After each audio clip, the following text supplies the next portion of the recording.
Hi guys, you're welcome to my YouTube channel where we discuss everything lifestyle, career, and family. Hey guys! Woo! It's been a really long time. Well, let me not say really long time, but it's been like up to a month I uploaded a video. I am so sorry. So sorry. I had a lot of activities going on at the same time. I needed to focus on a few so that, we just get to do everything well. So please accept my apologies. And whoa, I'm excited to be back. Like, I'm so happy to be back here to share. Welcome to my channel. If this is your first time, my name is Chimere and I run this YouTube channel. The main thing we discuss here is lifestyle, family, career. We also do mentoring sessions. Yeah, so basically everything, when even in the lifestyle, in the family, career, whatever, the fact that I'm sharing is because I want people to learn. I want people to also glean in, to do better. And I also want to learn from my audience. So I would be asking you for comments. I'll be asking you for your opinion. Don't hesitate to let me know how I can improve on this channel. So something very interesting, it makes me feel very proud of myself, happened. Let me give you people life updates. Yes, so I was let's say selected, nominated, appointed, whatever. I ended up becoming the co-chair of Finance and Business 2030 in Nigeria, the co-chair of the task force. Yes, Finance and Business is an initiative of One Young World and Chartered Accountants Worldwide. The major aim of this initiative is to bring in finance professionals, business owners, businesses, entrepreneurs into the pitch where we are kicking into engage them basically in activities, programs, and all in conversations around fulfilling the Sustainable Development Goals in 2030, SDGs 2030. Yes, so that's what finance and business is about. Usually when you hear about SDGs and all, everybody just wants to think about, NGO, that's for the NGOs. When we're thinking about CSR, that's just it. But no, everybody's supposed to be involved in this race to 2030 in ensuring that, yes, the world becomes a better place. So FIMBIS is supposed to bring finance professionals and businesses into this battleground to ensure that we meet up with the goals. Yes, so we had an inaugural event on June the 12th. It was a webcast on sustainability and innovation. That was the theme, and it's part of the Building Resilience series, webinar series. So yes, you can catch up on that video. I actually anchored, like your girl anchored. When I was seeing the registration figures, I was just getting afraid, like, hey, let me not go and mess it up, But we had over 1,500 people register for that webinar. I'm not sure about people that actually attended on that day, but yes, we had a good number of registration. We had panelists. The conversations were, energizing. No, you need to go and catch up on that video. Search for Chartered Accountants Worldwide. You'll see it. I'm going to leave the link below in the comment section, in the description box. So you can click the link in the description and go to the channel to catch up on that webinar. You will learn a lot. Also, we are recruiting our task force here in Nigeria.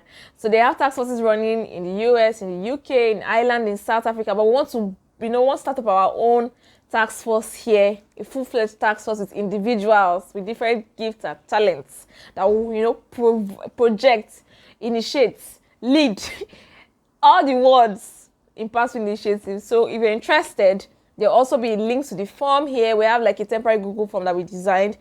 So when plans come on full gear, I would now also share it with you. But for now, you can just indicate your interest using that form. Thank you. Yes, what else again do I need to update you people on? When I remember them, I'll let you know because of this conversation. But today, our topic today is a very interesting one because on the same June 12th, I became 6 months in marriage. Well, to me, it's a good fit for me. I actually feel excited about it because thinking about it in the past 6 months, I've been so happy. No caps. I feel like I've been living on the moon. Even though, yeah, I know that they say, yeah, this is the honeymoon stage of marriage. I get it, but please allow me to enjoy this euphoria. So yes, congratulations to me and my husband. We have been 6 months in this marriage. We've not killed ourselves. Nobody has heard our voice. I've not sent him back to his to his mother's house. He has not sent me back to my father's house. We are happy. Yeah. So today, I gave myself a 6 months mark actually. Or before I begin to share anything about marriage or stuff, I want to spend 6 months first.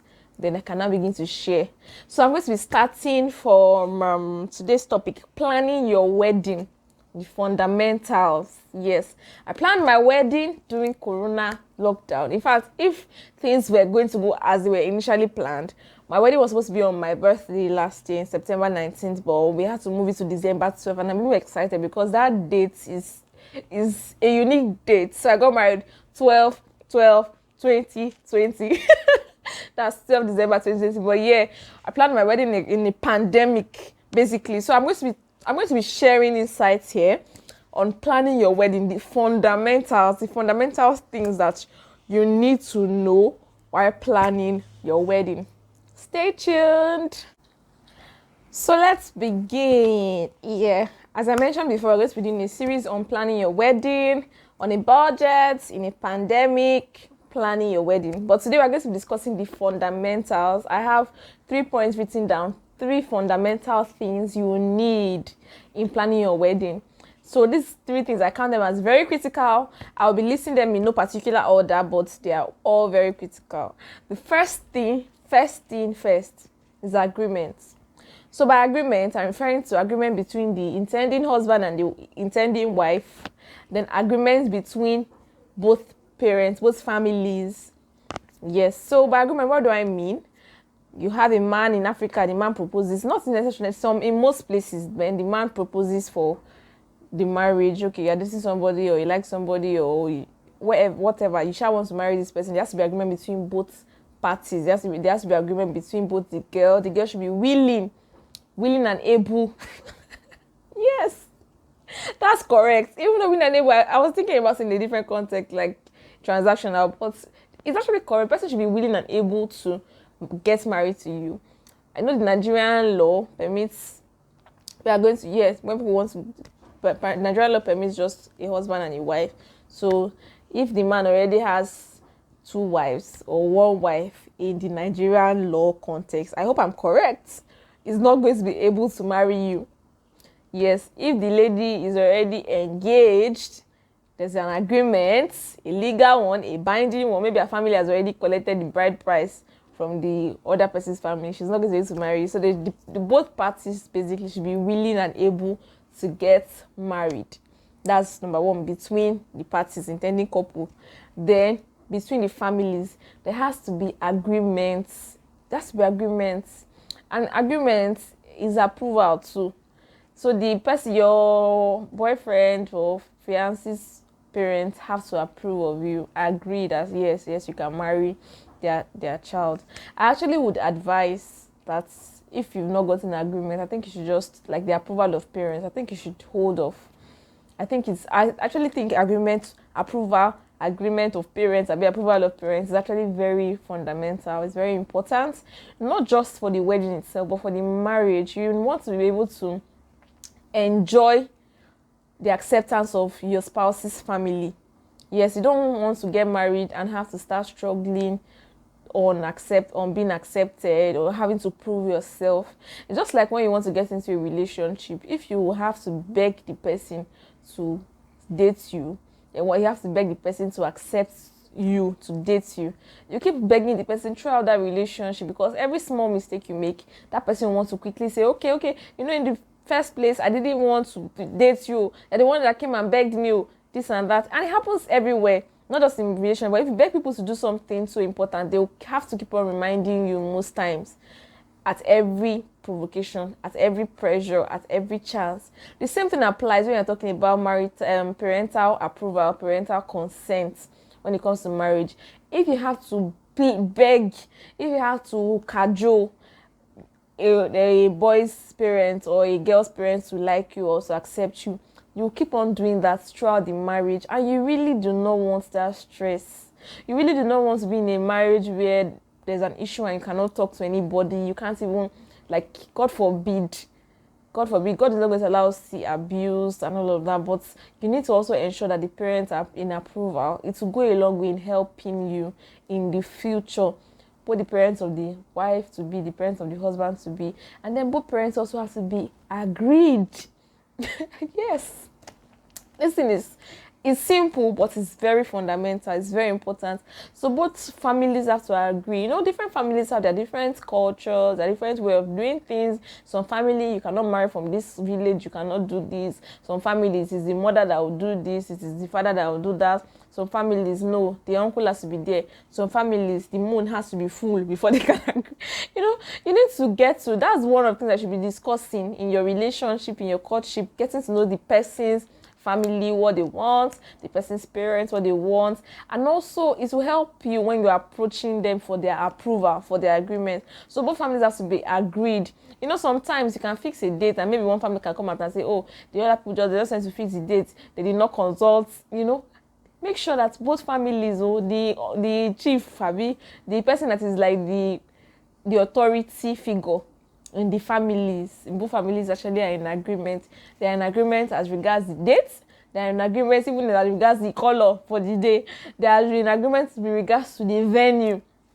Something funny happened when I was planning for my traditional. I can't remember what.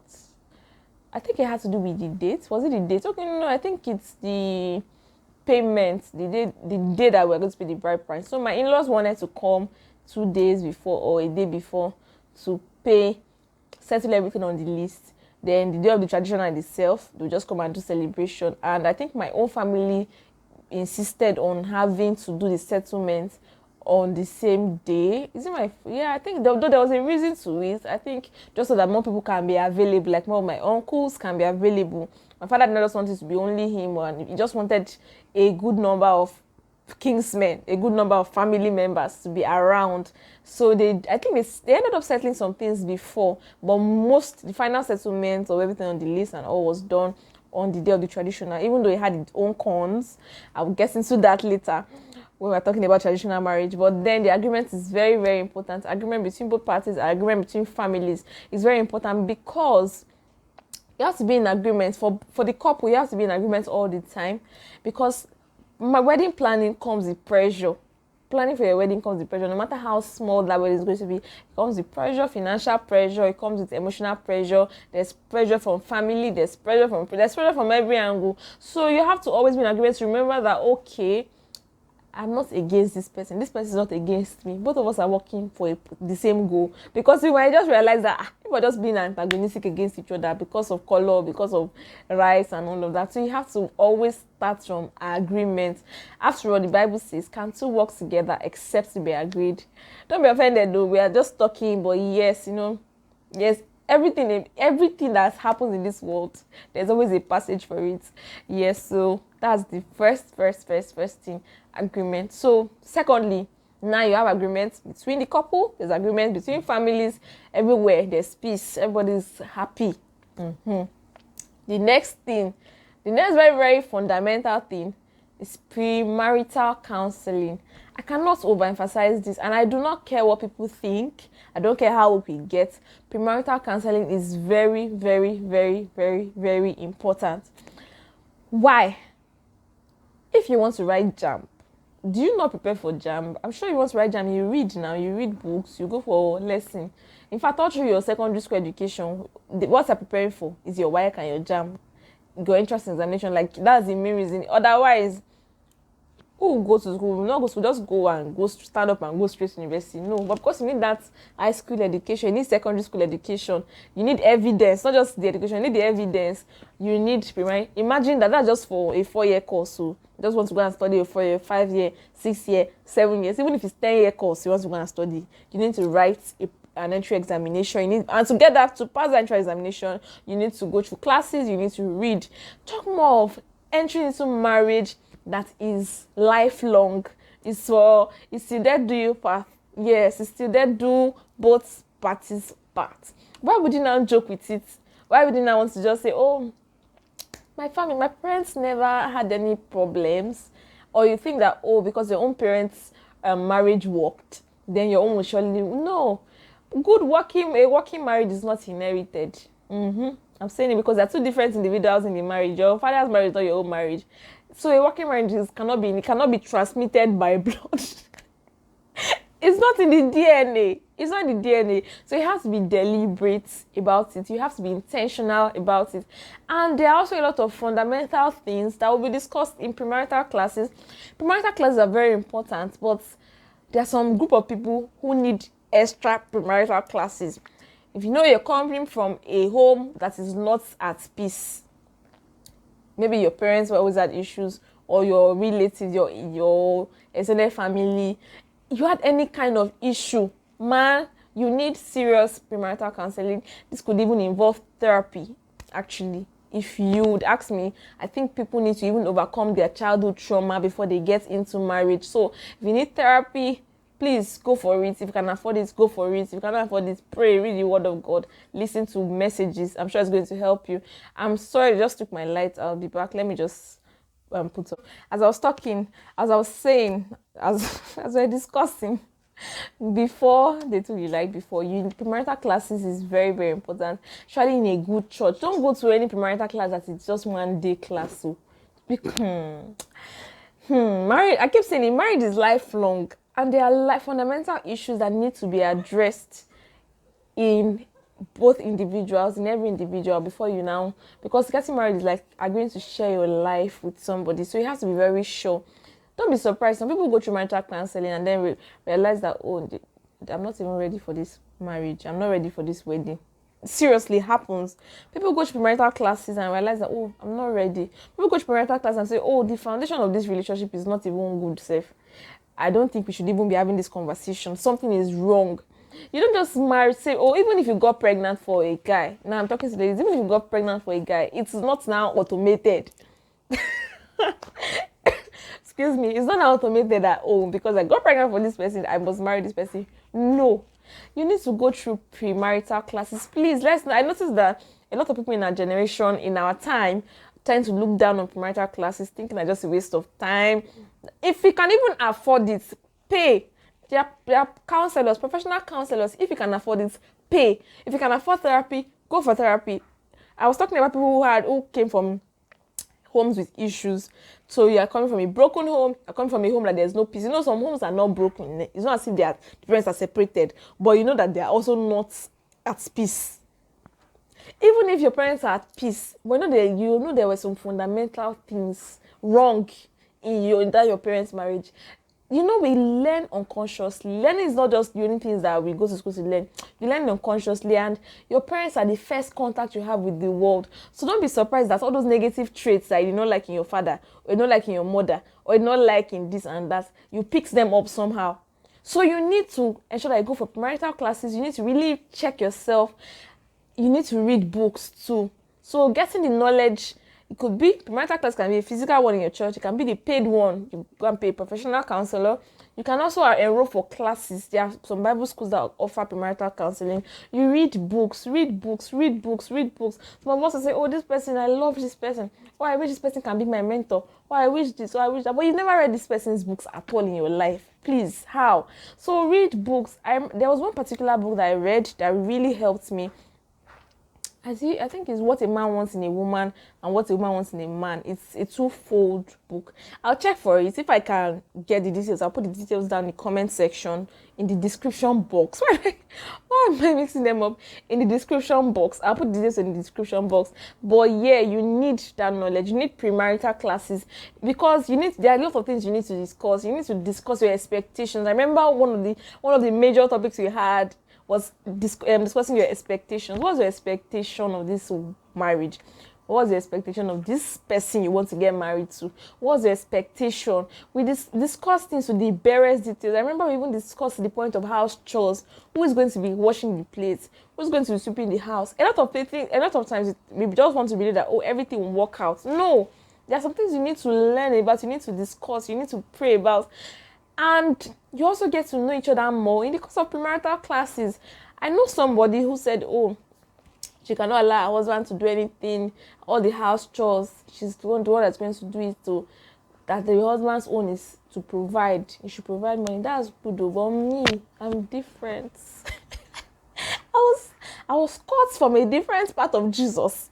I love help. I love all the help I can get. So please, my husband knows I love all the help I can get. I will never say, oh no, don't do it.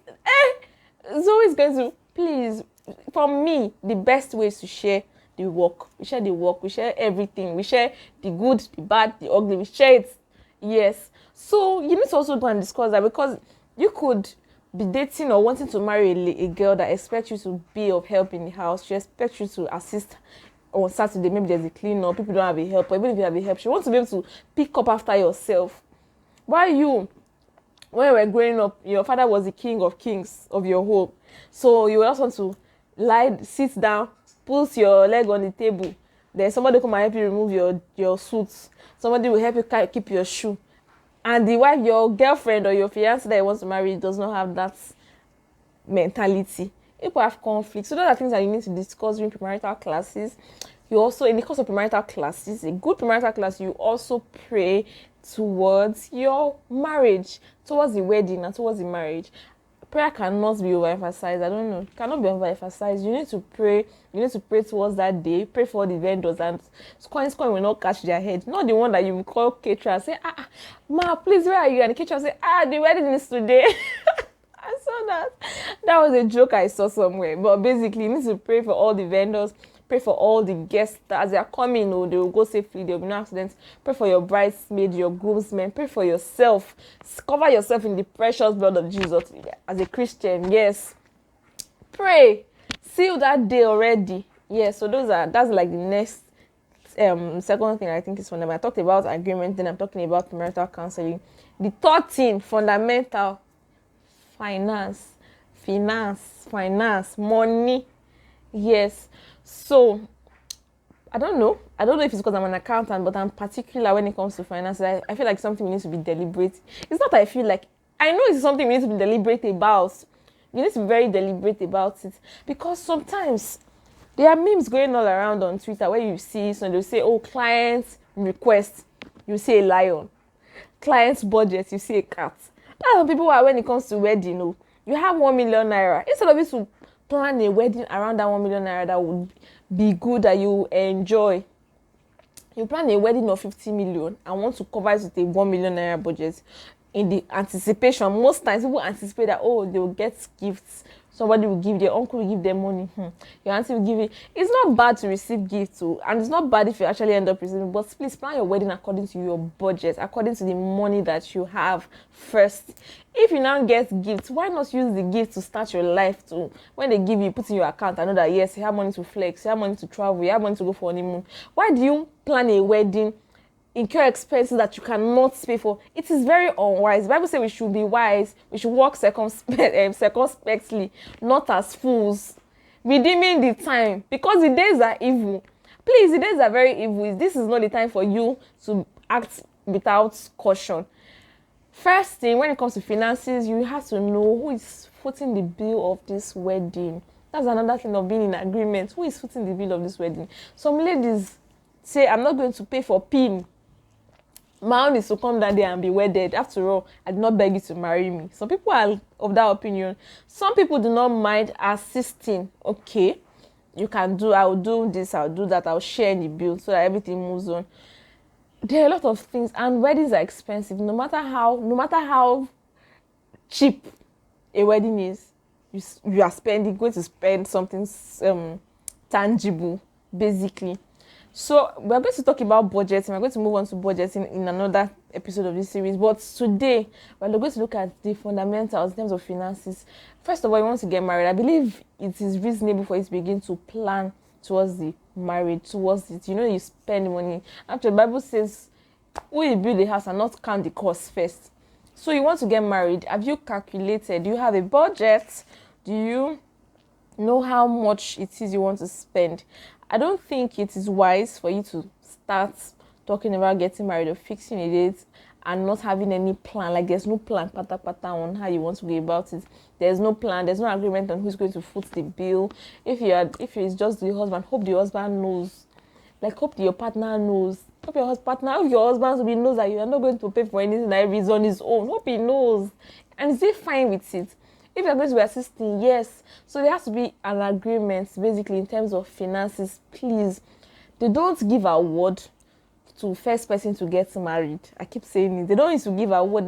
There's no finishing point that, okay, when you get there first, they will give you trophy. They don't give awards to who marry first, who first marry. So let's not put ourselves in debt. Let's not put ourselves in trouble, give ourselves an unnecessary headache. And the goal is to get married.